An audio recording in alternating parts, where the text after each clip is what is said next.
Hey, hey. All right. So I think some people would think that this is in the middle of the night, but it's actually 10 till 7. And I'm parked in front of the grocery store waiting for the grocery store to open. Because I got a busy day, right? And I don't know. It's just the best possible time because otherwise I'm not able to go and get the things that I need for the day. All right. So the name of this is going to be called How to Trust During a Mental Illness Recovery. And it's kind of an update more for my brother and his wellness right now. So I've been trying my best to like not be like the helicopter parent and not be like overbearing in all of those things. Um it's tough. It's tough because you don't want to see your loved one fail at something when it's not just, oh, you failed. This is practically almost life or death at this, you know? And we've been through a lot. And I'm thinking, I just don't want him to lose the momentum. But I also want to acknowledge how far he's come. Last night, and this is probably more my stuff, right? Um, I'm trying to convince him to take himself to bed. And this has been a thing uh, almost since the beginning, since he's come to live with me in Atlanta, and a part of his illness as well. So insomnia is a part of this. And I'm just worried that I don't want to be overbearing, like I said, and I don't want him to fail. But at the same time, I need him to have maybe some natural consequences and making sure that the choices that he's making, he's learning from them and not just uh, looking for excuses, right? Because I think at first I started to see a lot of his responses as excuses, and that's not. This is where it's really touchy. I understand he has mental illness. He really does. And I think what he was trying to do was avoid the fact that he has mental illness and trying to blame others.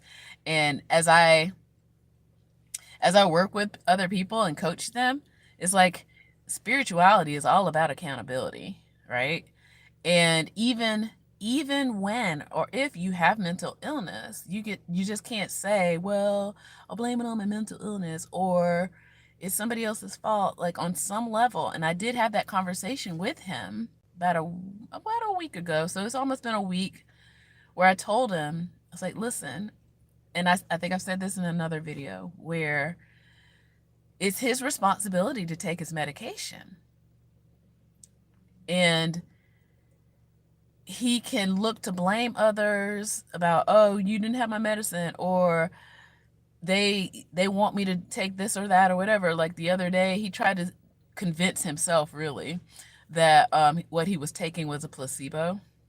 And again, that's a part of his mental illness where he just has these ideas of what like no, like, and then there's other elements involved as well that he's literally missed 20 years of his life.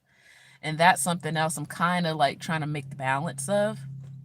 Like he's middle-aged, but he's kind of still stuck in being in his 20s. And he's not really experienced what it is to live a life up until this point like most people. And I'm trying to offer grace for that at least, right? So this issue is twofold. My brother is recovering from mental illness, and I'm also his caregiver at the same time. So I'm just trying to figure out how to make that balance between being that support and being that or trying not to nag, and being that caregiver. So it's like being the parent but not the parent, and I don't want to be the parent all in the same. It's just very interesting when you see somebody struggling and you don't want them to struggle, and their struggle is a little bit necessary, as we all must, right? Like, he never got that chance to do the 20s or the 30s where he had to learn how to pay bills, learn how to manage a household, right? Because of, and I'm glad and grateful for the new medications that are out there where he can actually live a normal life. And I don't think he realized that up until he started living with me, in October, that you can live a normal life in whatever normal is.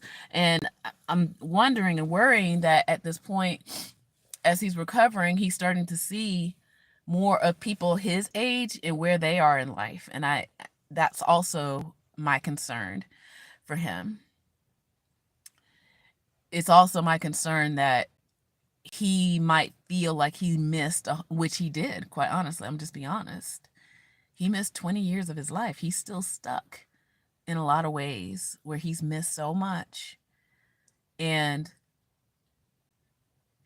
I like I said, I kind of want to help him fast track, but he can't. There's some things that he really has got to learn. And like I said, last night, well, actually, over the past week, since snow week or whatever in Atlanta, we've been kind of like, in the 90s, I see someone, in the 90s, he was diagnosed with bipolarism. And he was actually doing well, quite honestly. Like, he had a job, he was taking his medicine, he had a schedule, and it wasn't until 2020, y'all, that things went sideways for him. And a lot of people want to talk about the disease and the shots and all the other things, but what about the people who lost their jobs, lost their homes, and had mental illness already? So he's had a tough time, and I'm not saying that he hasn't suffered, but at the same time now he really, really has to kind of, I don't want to say step up. Yeah, a little bit. He kind of does have to step up. And he's not blaming anybody anymore as he was before. I'm trying to find a way to make it where he realizes that the choices he's making is he has to have the consequence for.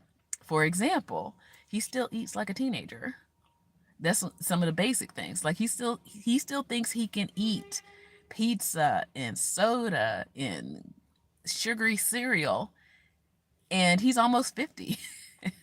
And he got sick the other day because, I mean, and he still eats like good food. Like, if you see a couple of my videos already, I try to film the things that I am making for him, but he does like eating real food, right? It's not like that. But I gave him money at the beginning of this month, and he's basically spent it on pizza and soda and junk food.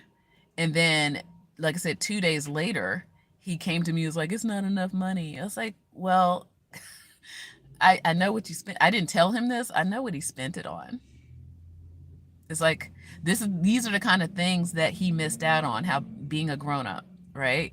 It's like, you don't spend your food money on pizza and burgers, and then you run out of money in 2 days, and then you don't have any more money for food, right, for the rest of the month. Oh, I do cook him food. It's in the refrigerator. It's in the freezer. And like I said, in these other videos, I've made him food, and that's the thing. I think he was just trying to rebel. I wasn't trying to tell him, like, you must eat this food, So I gave him that learning opportunity. He basically got about $100 or so for the month. And that is his money. He's on a fixed income. See, that's another thing. I think he thought that I was going to be like his sister sugar mama or something. And I was like, oh no, no, no, no, sir. He has to learn. Like I said, he has to learn these life skills that all of us have already learned, right?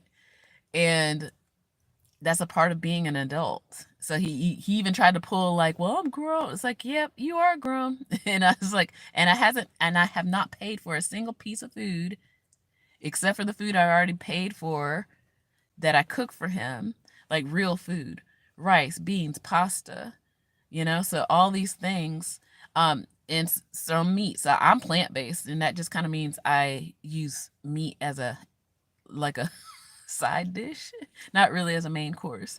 So he has food. It's not like he's starving. He just wanted to rebel, so he went and bought pizza, soda, garbage, Twinkies. And like I said, he ended up getting really sick a couple of days ago. And yeah, that's true. He doesn't like video games. He's not into that. Um, and he got really sick. And I just kind of told him, I was like, yeah, I didn't rub it in either because again, mental illness. So some of it is like the, compulsion to go do these things, right? And I was like, sometimes we have to decide, like, do we want to have a healthy body or do we just want to eat sweets all day or, you know, junk food, right? So his system, he's reasonably healthy, but look, we're all getting older, and it's like his body can't handle all that anymore. And I'm hoping, fingers crossed, that he is finally getting that. So yeah, he got really sick the other day, and I, of course, I nursed him back, and I gave him some teas and stuff like that. Um, well, he did have a psychosis episode, from what I understand. He went missing for almost a year and a half in 2020. And because of laws in the United States, it made it really hard for me and my cousin at the time to find him, secure him in a way that how black folks do. Like we would have scooped him up long ago. Like I can track him. We're like Irish twins, okay? So I found him a couple of times, but it was not like there's only so much I could do under the law, you know, back then. And so when he was finally found, like a year ago, a little over a year ago, he was in a boarding house, and he was doing well, and then something else happened, for which again I'm not too happy with the state of mental health care in the United States, and definitely not in Alabama, y'all. Definitely not. So yeah, he's come to live with me in Georgia now, in Atlanta. He's doing really well because he's on a new medication for which I've been watching him, been monitoring him, and he's been doing well. And I've been also supporting him with my biohacking secrets because I'm a biohacker. And um, he's starting to come back online. That's the best way I can describe it. He's starting to come back online mentally and emotionally, right?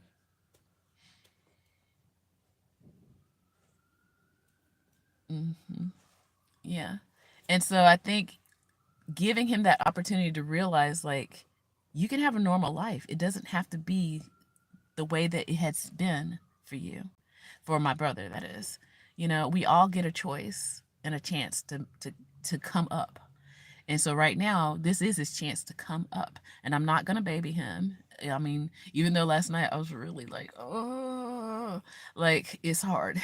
It's hard, y'all. It's hard. But once I realized that he's actually kind of doing it, it gives me hope, and it made me feel a lot better this morning as I was like, okay, he's doing it. He's doing it his own way. But he's making efforts. He's doing it. Okay. All right. So I gotta go because it's hopefully now the grocery store is open. It's 7 a.m. I got work in 30 minutes. Luckily, I'm in between both. Yeah, I'll see you later. Take care. Bye.